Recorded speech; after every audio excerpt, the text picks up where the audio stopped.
আপনি নিজেই বললেন যে এটা একটা গুঞ্জন শোনা যাচ্ছে, তো গুঞ্জনই। আর এটা যদি ঘটনা হয় সেটা তো আমরাও দেখব। আপনি বললেন যে এটা একটা গুঞ্জন, গণমাধ্যমে আসছে, হতে পারে। আপনারা রাষ্ট্রপতিকে জিজ্ঞেস করতে পারেন।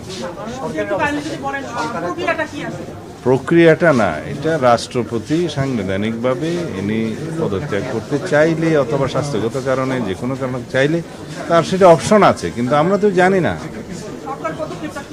সরকারের কোনো পদক্ষেপ নাই এখানে, সেটা তো সরকারের পক্ষ থেকে তো আর কিছু বলা হচ্ছে না। আবার আপনারা পত্রিকায় দেখছেন যে গুঞ্জন শোনা যাচ্ছে ইত্যাদি, আমিও শুনছি। সেটা ওনাকে জিজ্ঞেস করতে হবে।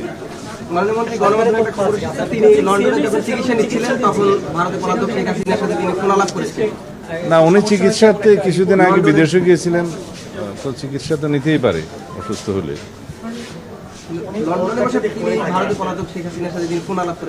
সেটা আমি জানি না, আমরা শুনি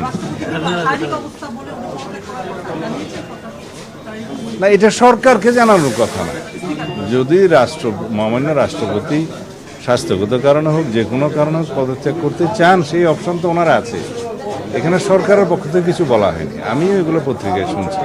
আর তিনি যদি পদত্যাগ করতে চান সাংবিধানিকভাবে সেটা মাননীয় স্পিকার বরাবর পদত্যাগপত্র দিতে হয়, এইটুকু নিয়ম আছে।